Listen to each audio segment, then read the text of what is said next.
Hey guys, CC here from the Christian Gaming Channel, bringing a brand new episode of Sonic Mania. Today we're going to be going through Flying Battery Zone.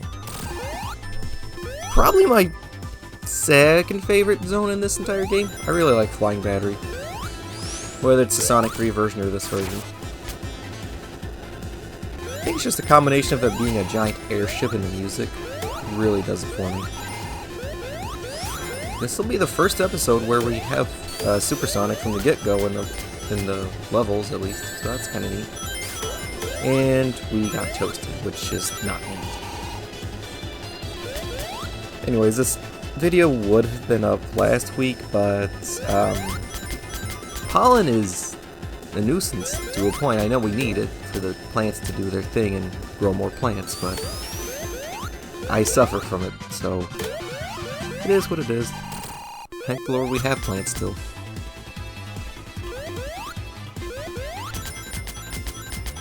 Platforming in this section can be a little tricky if you're not accustomed to how those rotating mesh barrel things work. But once you interact with them, you should probably be able to get it without any issue. We'll get ourselves a nice combi rig. I don't know why I forgot the name of that for a second.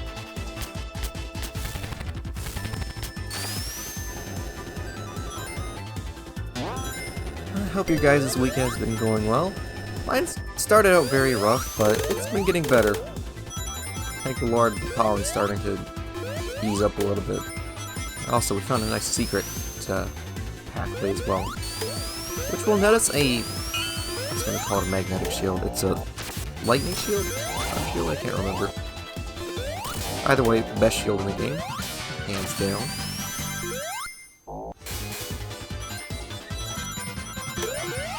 But yeah, I've had a pretty good week though.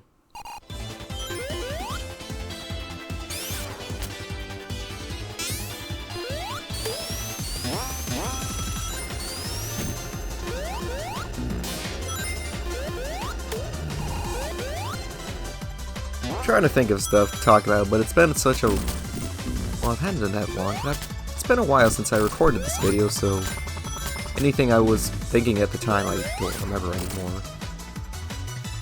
I guess I could try and come up with new stuff.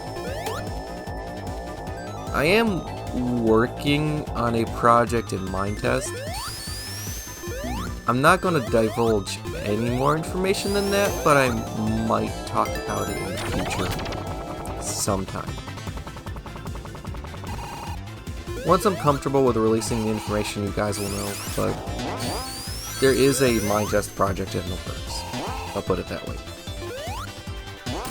And it's not going to be a weekly kind of project either. So that's about as much as I'm willing to tell you right now.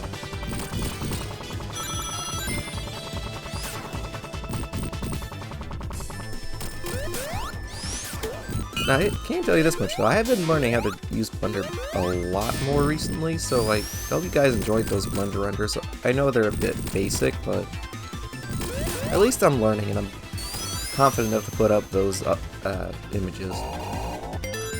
Maybe one day I might be able to actually use that knowledge and make a new intro animation for the channel. That'd be really cool. Anyways, on to our boss fight. I don't know the name of this, but it's basically a giant electromagnet that brings old badniks back to life. And it just got trashed itself because it's way too easy to fight. Yeah, that boss is unusually easy for a Zone 4 boss, in my opinion. Should be a little bit more difficult, and if you're playing as Knuckles, it definitely is harder, but most of the other characters don't have much of a trouble with that, and thank goodness those claws were right there. Otherwise, we'd have fallen probably into the ocean, knowing how the Sonic world looks. I mean, if you think about it, it's mostly just islands. Makes you wonder if there's any mainland in the Sonic universe, or if it's just all islands of varying sizes. And well, we have West Island, South Island, Angel Island, Flicky's Island. The Vago Fortress, that's technically a volcano-type area, but it's an island of sorts.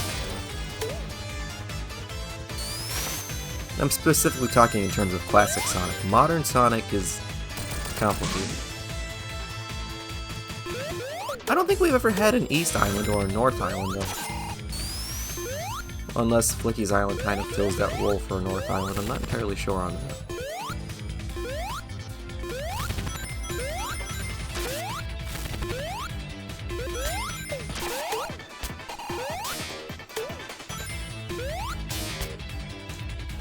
It would be really cool, just like a anniversary type of small release though, to have a revisit of West Island or South Island in full. I'm talking something along the lines of like Sonic Superstar graphics. It would be really interesting to see South Island and West Island fully, you know, remade in 3D and stuff like that. With the option to switch back to pixel graphics if you want. That's something quite a few remake collections for old platformers tend to lack. I don't know why. It'd be really nice if remake collections, say if Nintendo remade all 4 original Super Mario games, because I don't want to count Lost Levels because it's misery. You know, Super Mario Brothers 1, 2, 3, and World. If they remade them in the Wonder style. I've never played that game, but the graphics do look really nice. If they remade all 4 of those games in that kind of art style, that would be really cool. I don't foresee Nintendo ever doing that, but it would be nice if they included the ability to have the old pixel art graphics and the old music to go alongside the remake stuff. It'd be really awesome. I feel like Sega would be more of a company to kind of do that than Nintendo would. I definitely don't foresee any companies like Activision doing anything like that at all. It would be really nice.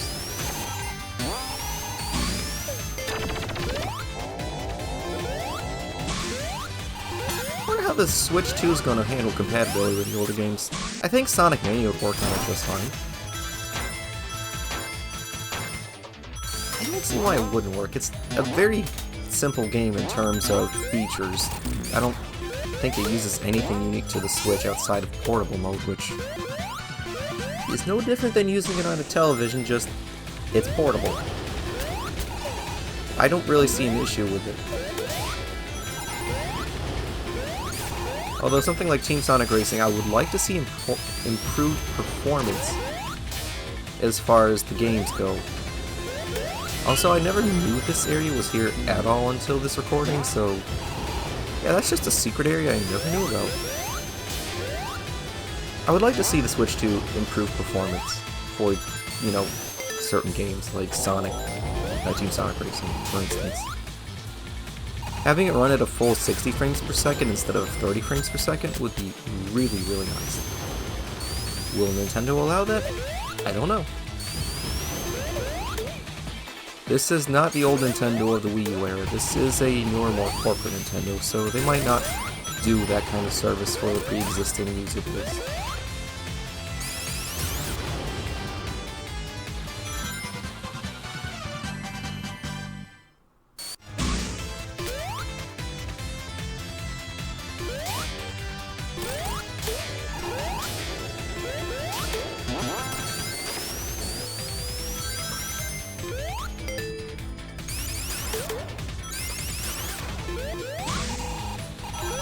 I guess to keep the Nintendo Cross Sonic thing going on, I would really like to see a Nintendo or Sega combination, or one of the two companies doing the project, where they have Mario and Sonic together in a platform.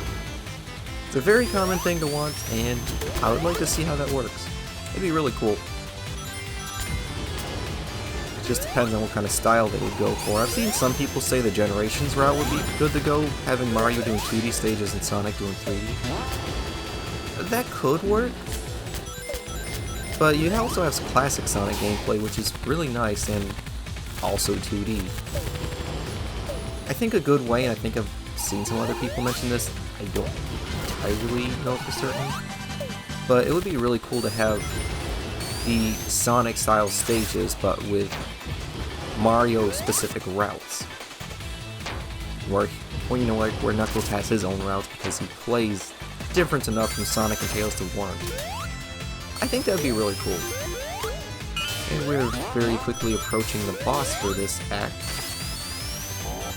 So I guess that's enough about that stuff. Put down in the comments what you think of Sonic and Mario crossover game should be. I'd really love to see Tails and Luigi working together. But instead of that, we're going to get Tails and Sonic working together, and as you can see, we also have a glitch, which is really cool. Who needs gravity anyways? I'm using Supersonic because there's a nice trick you can do with this that I don't know if it's very commonly known or not commonly known. But Supersonic has enough oomph to him to where he can just bounce the egg spider into the spikes without the help of the little bars that fling you. I think that's pretty neat. It also makes the boss fight go significantly faster. And on to the fact I don't like spiders, this is a good way to finish it. Just slam the spider into the spike like that. And he is down for the count for now. Well, I hope you guys enjoyed this video. And thank you for watching. Remember, Christ is King and Jesus loves you. Bye.